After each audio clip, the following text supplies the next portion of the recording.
이 방송은 보고 계시는 스폰서의 제공으로 보내드립니다. 여러분의 생존을 위해 구독과 좋아요, 알람 설정도 부탁드리겠습니다.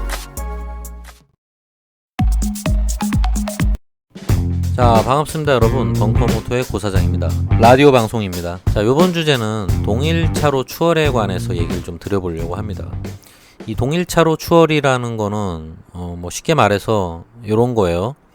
내가 차로를 가고 있는데, 멀쩡하게 달리고 있는데 뒤쪽에서 저보다 빠른 바이크가 저를 추월하려고 하는데, 분명히 내가 가고 있는 차로를 벗어나서, 뭐 제가 1차로로 달리고 있으면 같이 제 뒤에서 1차로를 달리다가 2차로로 넘어가서 제 앞을 앞질러서 다시 1차로로 들어와서 저를 앞질러 가야지.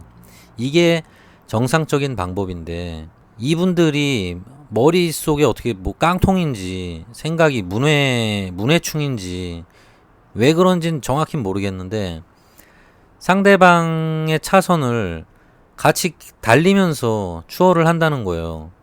이게 바로 동일차로 추월입니다. 좀 이해가 안 되죠.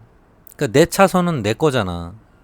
내가 달리고 있는 차로는 내 건데, 바이크가 폭이 좁다는 이유로 왜 내 차로 옆에 슬쩍 끼어들어서 깜짝 놀래죠. 일단 아무 생각 없이 가고 있었는데 순간 옆에 뭐가 좀 있는 것 같아.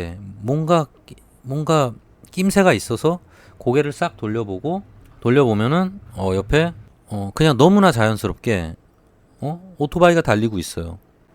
그래서 순간 저도 뇌가 살짝 멈춥니다. 그리고 다시 앞을 보고 아무 생각 없이 있다가 0점 몇 초 후에 순간 깜짝 놀래죠. 왜냐면은 거기에 분명히 바이크가 있으면 안 될 위치에 바이크가 있으니까 처음에는 이게 바로 받아들이질 못해요, 사람이. 너무 어이가 없어서. 이게 몇 초가 지나면 순간 받아들이고 깜짝 놀라게 됩니다. 자, 그래서 이런 상황은 아마 여러분들도 많이 경험해 보셨을 거예요. 이거 뭐 워낙 특히 이제 배달하시는 오토바이를 타는 분들, 일명 딸배라고들 부르던데 무슨 뜻인지 잘 모르겠어요. 왜 딸배라고 하는지.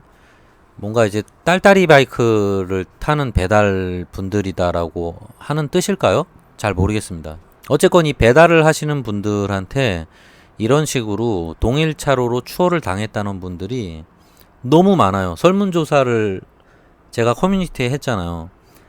사실 저는 배기량이 높은 분들한테 당한 분들이 공감을 해줄까 해서 설문조사를 한 거였는데, 배기량이 높은 거보다 오히려 요즘에는 배달하는 분들한테 이런 거를 많이 당한다는 댓글이 빗발치고 있어서, 이 참 배달하시는 분들이, 물론 저도 공감합니다. 저도 많이 당했어요.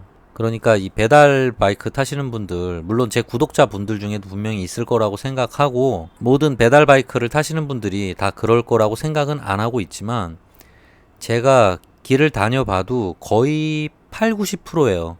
그냥 대부분의 바이크들이 그런 식으로 운전을 한다고 보여지더라고요. 사실 저도 좀 포기 상태예요. 그래서 뭐 이런 명언이 있잖아요. 모든 양아치가 배달 바이크를 모는 것은 아니다. 하지만 양아치는 반드시 배달 바이크를 몬다. 존 위버. 자, 농담입니다. 농담. 근데 왜 이런 인식까지 지금 됐는지를 배달하시는 분들도 심각하게 고민을 좀 해보실 필요는 있다고 봐요. 물론 뭐 배달하시는 분들이 제 방송을 뭐 보시는지는 모르겠는데, 근데 저번에 길 가다가 가끔 배달하시는 분들이 저 팬이라고 이렇게 아는 척하고 인사해 주신 적이 있어서, 저를 좋아하시는 분들도 계실 거고 제 구독자 분들도 있을 거라고 봅니다. 물론 그분들이 다 그럴 건 아니라고 저는 생각은 해요. 다만 인식이 이미 그런 식으로 너무 박혀버렸다는 거예요. 이게 한번 선입견이라는 게 생기면은 사실 뒤집기가 힘듭니다. 그러니까 배달 바이크를 타시는 분들은 앞으로 가급적이면은 조금 더 상대방을 좀 배려할 수 있는 그런 운전을 하시는 걸 좀 부탁드리겠고요. 자, 그리고 이제 동차로 추월을 하게 되면 어떤 위험이 생기는지 좀 그걸 하시는 분들이 어떻게 보면 좀 생각을 못 하시는 것 같아서, 솔직히 머리가 있으시면 그런 행동을 애초에 안 하겠죠. 그래서 제가 어떤 위험이 있을 수 있는지를 알려드리겠습니다. 자, 우선 그 차선을 달리는 바이크는 그냥 직진으로 쭉 갈 수도 있죠. 근데 뭐 그냥 그날 기분에 따라서 자기 차선 내에서 약간 왼쪽 오른쪽으로 왔다 갔다 할 수도 있는 거예요. 그건 뭐 아무도 모르는 겁니다. 그냥 우연히 가다가 영상에서 카운터 스티어링이라는 게 있다는데 그걸 한번 잠깐 느껴볼까 하고 순간 카운터를 휙 줘가지고 옆으로 슬쩍 움직일 수도 있는 거예요. 또는 뭘 하다가 갑자기 뭐 손에 경련이 와가지고 핸들을 순간 조금 꺾을 수도 있는 거예요. 뭐 아무도 알 수 없습니다. 그건 뭐 그 사람의 자유니까. 그 차선에서 그 라이더가 뭔 짓을 하던 그건 그 라이더의 자유인 거지. 뭐 누가 뭐 이래라 저래라 할 수 있는 게 아니에요. 세금을 내고 도로를 달리는 라이더라면 그거는 그 라이더의 권리입니다. 내 차선 안에 한 차선을 내가 점유한다라는 거. 그거는 그 사람의 그냥 법적인 허용 공간인 거예요. 근데 그 틈으로 끼어든다라는 거는 끼어든 사람이 잘못한 거죠. 이 부분에 대한, 이 영역에 대한 뭐 추가적인 설명을 뭐 하나 더 드리자면, 이 일종의 이게 AT 필드예요. AT 필드. 이 에반게리온 보신 분들 아시면은 AT 필드라는 거 있잖아요. 그게 뭐냐면은 사람이면 누구나 가지고 있는 자기만의 뭐 안정 공간이라고 보시면 돼요. 그러니까 내 사생활을 보장받을 수 있는 영역, 거리입니다. 거리. 에리어예요. 에리어, 공간. 이걸 이제 뭐 해외에서는 프라이버시 에리어라고도 부르더라고요. 그러니까 이거를 사회생활 하실 때도 모르시는 분들이 있을까봐 얘기를 드리는데, 가끔 직장생활 하거나 뭐 사회생활 하다가 그런 분들 있죠. 갑자기 머리를 코앞으로 들이대고서 말하시는 분들. 뭐 나랑 거의 뭐 한 10cm, 20cm 앞에 갑자기 들이밀고서 바싹 붙어서 얘기하는 분들 있잖아요. 그런 분들이 보통 이제 사회생활을 좀 제대로 못 하시는 분들일 수도 있는데, 뭐냐면은 상대방에 대한 배려가 없는 거예요. 배려가. 그러니까 사생활을 보장할 수 있는 최소한의 거리라는 게 있어요. 저는 그걸 그냥 AT 필드라고 부르겠습니다. 같은 의미로 표현한 거라 그래요. 그 작가가. 뭐 에반게리온 보면은 그래서 이제 자꾸 자기 사생활 영역 안으로 이제 들어가려 그러죠. 그 나쁜 짓입니다. 어쨌건 이런 AT 필드라는 게 있어야 되는데 이거를 모르시는 분들이 있다는 거예요. 사회생활을 많이 안 해보셔서 모를 수도 있는 거고, 그리고 그렇게 불쑥불쑥 들이밀면은 상대방이 불쾌하다, 기분 나빠할 수 있다라는 거를 못 느끼시는 분들인 거죠. 뭐 약간 소시오패스일 수도 있고, 일단 상대방의 감정이나 상대방의 입장에서 생각을 잘 안 하고 사는 분들이라는 거예요. 어떻게 보면 좀 답답한 분들입니다. 혹시라도 회사에서 사람들이 날 별로 안 좋아한다, 이상하게 사람들이 날 좀 왕따시킨다, 이런 분들은 그런 부분을 한번 생각을 해보세요. 특히 여자분들한테 그런 분들이 있는데, 여자분들 극혐합니다. 진짜 제발 그러지 마세요. 바이크를 탈 때도 내 차선 안에 옆쪽의 공간은 그 라이더의 프라이버시 에리어라고 생각하시면 돼요. 거기는 다른 사람들이 절대 침범하면 안 되는 공간이라는 거예요. 한마디로 AT 필드, AT 필드, AT 필드 안으로 들어오려고 하지 말라는 겁니다. 그리고 그렇게 갑자기 조금 왼쪽이나 오른쪽으로 움직일 수 있는 상황이 벌어질 수도 있기 때문에 그거를 생각 안 하고 동일 차로로 옆으로 진입한다는 것 자체가 정말 너무 생각이 짧은 행동입니다. 그래서 언제든지 동일 차로 추월을 하다가 사고가 날 수 있다는 거를 항상 인지를 해 주셨으면 좋겠어요. 심지어는 제가 예전에 한번 사고 난 적도, 준머 타고 있을 때 택시랑 사고 난 적도 같은 경우였어요. 제가 그냥 달리고 있었는데 어느 순간 보니까 택시가 제 옆에 거의 5cm 간격으로 제 차선에 들어와 있는 거예요. 순간 너무 놀래가지고 순간 제가 너무 놀래서 브레이크를 잡는 바람에 제 속도가 늦춰지니까 그 택시의 미러에 제 핸들이 걸리면서 순간 핸들이 카운터가 쳐지면서 바로 슬립을 해버렸습니다. 제가. 근데 나중에 그 택시기사가 저한테 무슨 얘기를 했냐면, 아니, 멀쩡하게 똑바로 앞으로만 갔으면 사고가 안 났는데 왜 나한테 자기 쪽으로 왔냐는 거예요. 자기가 차선을 물고 가던 말던 그냥 앞으로만 갔으면 되는 거 아니었냐. 왜 멀쩡하게 똑바로 안 가고, 나는 자동차라서 그냥 똑바로 간 거다. 자동차는 휘청휘청 하지 않는다. 근데 왜 네가 멀쩡하게 안 가고 옆으로 조금 움직여서 나를 들이받았냐라는 말도 안 되는 얘기를 하셔가지고 참 어이가 없더라고요.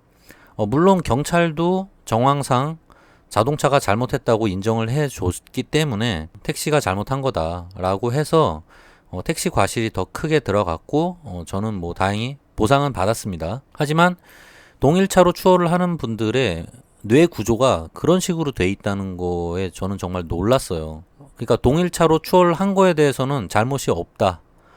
네가 똑바로 안 간 게 잘못이다. 라는 식으로 참, 생각하니까 화가 나는데, 어쨌든 그런 생각을 갖고 계신 분들이 있다는 거예요, 실제로. 좀 충격적이죠. 그리고 또 한 번은 대형 사고가 날 뻔한 상황이 있었어요. 어떤 경우였냐면 제가 아는 지인이 저랑 같이 길을 가다가 그 지인분이 뭐 어떻게 보면 안 좋은 습관이 있었어요. 자기네 집 앞에서 골목길로 좌회전을 해서 들어가야 되는데 좌회전 유턴을 해서 골목길로 들어가려면 너무 멀리 돌아가야 되기 때문에 차가 없고 한적할 때는 그냥 중앙선을 넘어서 좌회전으로 빠져서 바로 골목길로 들어가는 그런 습관이 있었던 거예요, 이분이. 근데 저는 초행길이었고 그분이 그렇게 돌발 행동을 할 줄 몰랐기 때문에 갑자기 중앙선을 넘어서 불법 좌회전을 하시더라고요. 그래서 저도 뭐 일행을 놓칠 수는 없기 때문에 뭐 불법이긴 하지만 앞에 차도 없고 나도 중앙선을 넘어서 그냥 따라가야겠다. 뭐 좀 나는 솔직히 신호위반 하고 싶지는 않은데 뭐 안 따라갈 수도 없는 노릇이고 그냥 조심해서 따라가자라는 생각으로 속도를 늦추고 중앙선 쪽으로 서서히 방향을 틀고 있는데 갑자기 제 왼쪽으로 동일한 차선에서 배달 오토바이가 도시백이죠. 중국집 배달 오토바이가 갑자기 저를 확 스치면서 지나간 거예요. 정말 깜짝 놀랐습니다. 제가 조금만 0. 몇 초만 더 많이 중앙선 쪽으로 방향을 틀었으면은 아마 엄청나게 큰 사고가 났을 거예요. 제 옆구리를 뒤에 오던 도시백이 정면으로 받을 뻔한 아주 위험한 상황이었는데 그냥 운이 좋아서 살았습니다, 솔직히. 그래서 혹시라도 위반을 하실 분들에게도 조차 조심하라고 제가 얘기를 드리는 게 위반을 하는 거는 뭐 당연히 나쁘죠. 하지만 위반을 할 때 하더라도 반드시 후방에서 그런 식으로 나를 동일차로로 추월을 할 수 있는 차나 오토바이가 없는지 반드시 체크를 하고 중앙선을 넘으시라는 거예요. 물론 조장하는 건 아닙니다. 위반을 하라고 조장하는 건 아니지만 조심하시라는 거예요. 대형 사고가 날 수 있기 때문에. 뒤에서 그런 식으로 일단 동일차로로 추월을 하시는 분들의 뇌 구조는 여러분들보다 IQ가 좋질 않아요.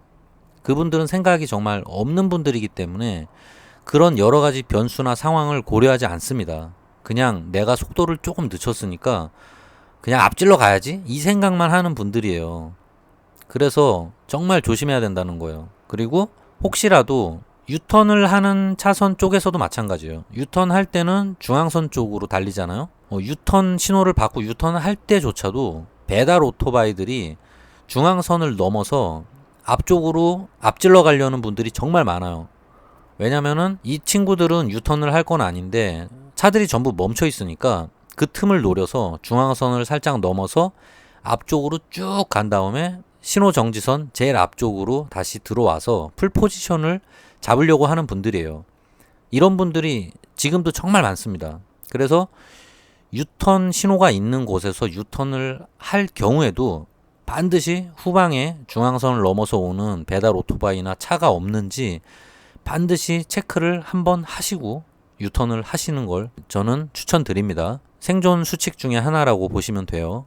혹시라는 생각을 하지 마세요. 혹시라는 생각을 하면서 운전을 하다가는 언젠가는 큰 사고를 당할 수 있기 때문에 신호 위반을 하거나 동일차로로 추월을 하는 분들은 다시 한번 얘기 드리지만 여러분이 생각하는 것만큼 머리가 좋지가 않은 분들이에요. 그렇게 머리가 좋은 분들이면 애초에 동일 차로를 추월하거나 중앙선을 넘어서 앞쪽으로 넘어오질 않습니다. 항상 여러분들이 명심해야 될 거는 도로에는 여러분들보다 멍청한 사람이 많다라는 거. 그래서 여러분이 한 번 더 확인하고 또 확인하고 또 확인하는 습관을 반드시 가지고 운전을 해야지 혹시라도 위험한 상황이 안 생긴다는 거예요. 자, 그리고 물론 이렇게 배기량이 좀 낮은 분들은 쓱 끼어들어서 오는 뭐 이런 경우가 많지만 또 좀 다른 경우는 뭐냐면 이렇게 소리 슬쩍 없이 들어오는 분들 외에도 배기량이 높은 바이크를 또 타시는 분들은 동일 차로로 추월하는 것도 정신 나간 짓인데 심지어는 빠른 속도로 스치면서 동일 차로로 추월을 하는 배기량이 높은 분들이 있어요. 그것도 굉음을 내면서. 그냥 사람이 옆에 빨리만 지나가도 놀래는데 굉음까지 나니까 깜짝 놀라서 순간 핸들이 휘청할 때가 많아요. 저도 이거를 많이 당해봤어요. 상대적으로 배기량이 높으면 높을수록 조금 덜 당하긴 하더라고요. 근데 작은 바이크일수록 이분들이 더 무시를 해서 그러는 것 같아요. 뭔가 짓밟고 싶은 뭔가 욕구가 있나 봐. 자기에 대한 그 과시욕을 뭔가 좀 보이고 싶어서 더 그런 것도 있는 것 같은데 굳이 그렇게 빠른 속도로 스치면서 앞지르기를 할 필요가 없는데도 불구하고 정말 빠른 속도로 스치면서 지나가는 분들이 있어요. 이분들은 진짜 무슨 생각인지를 모르겠어요. 혹시라도 그런 행동을 하시는 분들이 제 방송을 들으시면은 제발 그러지 마세요. 상대방한테 엄청난 위협이 될 수 있습니다. 그리고 배기량이 큰 바이크를 타시는 분들이나 평소에 과속을 많이 하시는 분들은 옆쪽 차선에 심지어는 동일 차로가 아니더라도 옆 차선에 자기보다 작은 바이크나 또는 자전거나 좀 속도가 느린 어떤 뭐 이륜 차가 있다라면은 그 차를 옆으로 지나갈 때만큼은 최소한 속도를 살짝 줄여주는 배려심을 좀 가져주면 좋겠습니다. 왜냐면은 동일 차로가 아니다 하더라도 너무 빠른 속도로 스쳐 지나가면은 이분들이 엄청 깜짝 놀라게 돼요. 길 가다가 보시면 아시잖아요, 여러분. 갑자기 내 옆으로 누가 빨리 지나가면은 깜짝 놀라는 거. 왜냐면은 신호를 보낸 적도 없기 때문에. 빨리 지나가서 놀라는 것도 있지만 일단 더 큰 거는 전혀 예측하지 못한 곳에서 차량이 들어왔다는 게 더 깜짝 놀란다는 거예요. 그냥 들어와도 깜짝 놀라는데 거기에 플러스로 속도까지 빠르다? 정말 화나는 일이죠. 앞질러 간 사람 입장에서는 아무 생각이 없을 수도 있어요. 또는 앞 사람이 느리게 가니까 에이 짜증나 이러면서 에이 열받아 이러면서 막 우악 막 난폭하게 꺼지라는 식으로 일부러 그렇게 위협적으로 운전을 하시는 분들도 분명히 많아요. 그 느낌에서 오잖아요, 그런 게. 근데 절대 그런 행동을 하는 거는 안 좋다는 겁니다. 옆 사람들한테 아주 위협적인 행동이 될 수 있다는 거예요. 그렇게 의도하지 않고 앞지르기를 하시는 분들도 한 번쯤 생각을 꼭 해보시라는 겁니다. 혹시라도 내 운전 때문에 옆 사람이 놀래지 않나, 옆 사람이 깜짝 놀래지 않나, 그리고 내 머플러 소리와 내 큰 바이크 몸체 때문에 옆에 있는 다른 라이더분들이 또는 자전거가 깜짝 놀라서 자빠질 수도 있지 않나라는 생각을 꼭 하시라는 거예요. 그래서 제가 추천드리는 방법은 본인이 빠르고 굉음을 내면서 질주할 수 있다 하더라도 옆 차선에 자전거나 어떤 라이더분들이 있다라면은 최소한 스쳐 지나갈 때만큼은 조금 속도를 줄여서 지나간 다음에 그 다음에 뭐 200km를 땡기던 300km를 땡기든 그건 알아서 하시라는 거예요. 심지어 갓길 쪽에서 달리다 보면은 자전거가 끝차선에서 주로 많이 타기 때문에 어쩔 수 없이 동일 차로로 추월을 해야 될 상황이 생길 때도 있습니다. 왜냐하면 자전거는 바이크보다 더 폭이 좁기 때문에 상대적으로 공간이 여유가 있겠죠. 하지만 그럴 때도 여러분들이 최대한 멀리 떨어져서 돌아가시라는 거예요. 앞지르기를 하더라도. 제가 자전거 탈 때도 그런 식으로 오토바이 때문에 깜짝 놀란 적이 너무 많아요. 상대적으로 자전거는 속도가 느리기 때문에 옆에 오토바이가 빠르게 스쳐 지나가면 정말 깜짝 놀라서 핸들이 순간 꺾여서 자빠질 수도 있단 말이죠. 그리고 실제로 그런 식으로 사고가 나서 나이 드신 분들이나 노약자분들이 자전거를 타고 갈 수도 있는 건데 여러분들이 그런 식으로 깜짝 놀라게 해서 그분들이 넘어져서 사고가 나면 실제로 여러분들이 가해자가 됩니다. 상대방을 위협적으로 만들어서 사고가 난 거기 때문에 실제 가해자가 돼요. 법적으로도. 그렇기 때문에 최대한 멀리 돌아서 느린 속도로 앞지르기를 하시라는 거예요. 한마디로 배려를 해 주라는 겁니다. 저 같은 경우도 자전거가 있을 때는 옆 차선에 차들로 꽉 차 있으면 어쩔 수 없으니까 뭐 동일차로 추월을 할 때 있어요, 저도. 하지만 그럴 땐 최대한 천천히 멀리 돌아갑니다. 최대한 멀리 떨어져서 가려고 노력을 많이 해요. 아니면은 경우에 따라서는 크락션을 아주 살짝 빵빵빵 이렇게 눌러가지고 살짝 신호를 준 다음에 이렇게 돌아갈 때도 있어요. 또 거기서 또 미친 척하고 빵 띠디디 막 누르면 또 깜짝 놀라서 자빠집니다. 자전거. 그렇게 위협적으로 하지 마시고 정말 살짝 차 모시는 분들 아시잖아요. 차 몰 때는 살짝 뻥뻥뻥뻥 이렇게 뻥뻥뻥 누르면은 뒤에서 공격적으로 화를 내는 게 아니라 좀 미안합니다 라는 식으로 신호를 보낸다는 거는 뭐 자동차 운전하시는 분들은 다 아실 겁니다. 그런 식으로 좀 배려를 해 주라는 거예요. 그리고 옆 차선에 차가 없을 때는 차선을 살짝 넘어가서 옆 차선으로 이동을 한 다음에 앞지르기를 하라는 거예요. 자전거도 마찬가지입니다. 여러분들이 그렇게 난폭하게 운전을 안 한다 하더라도 자전거 입장에서는 동일 차로로 추월을 하게 되면은 상당히 위협을 느끼거나 깜짝 놀랄 수 있다는 거를 여러분들도 아셔야 돼요. 항상 상대방 입장에서 생각을 많이 하시는 운전을 하시기 바랍니다. 자, 그러면 동일 차로로 무리하게 상대방을 위협하면서 추월하는 분들이 많이 없어지길 바라면서 좀 더 성숙한 라이딩 문화가 생기길 바라겠습니다. 자, 그리고 상대방한테 위협적으로 스치듯이 지나가면서 막 앞지르기를 하고 과속을 하면서 이상하게 막 과시욕을 부리시는 이런 분들은 제발 다른 멀쩡하게 바이크 타는 라이더들조차 제발 좀 욕먹게 안 하셨으면 좋겠어요. 그리고 여러분의 그런 생각 없는 행동이 상대방에게는 엄청난 위협이 된다는 거, 그리고 엄청 기분 나쁜 행동이 될 수 있다는 거를 반드시 명심하시고 운전을 하셨으면 좋겠습니다. 혹시라도 그리고 그런 식으로 하다가 앞에 있는 바이크랑 충돌할 수 있는 사고가 언제든지 생길 수 있다고 제가 얘기 드렸죠. 그렇게 해서 사고 나면은 둘 다 대형 사고 납니다. 앞에 가던 사람은 무슨 잘못이에요? 뒤에서 생각 없이 멍청하게 스치고 지나가는 사람이 100% 잘못한 거잖아요. 근데 결과는 어떻죠? 둘 다 치명상을 입게 된다는 거예요. 그리고 심지어는 오히려 박은 놈은 멀쩡한데 받친 사람이 시온에 갈 수도 있고 정말 억울한 일이죠. 그러니까 제발 그런 운전을 하시는 분들은 한 번 더 생각을 하시고, 그게 결코 멋있는 게 아닙니다. 그냥 뇌가 없다, 머리가 깡통이 그런 행동을 안 하시면서 운전을 하시면 좋겠습니다. 자, 그러면은 저는 다음 영상에서 또 찾아뵙도록 하겠습니다. 감사합니다.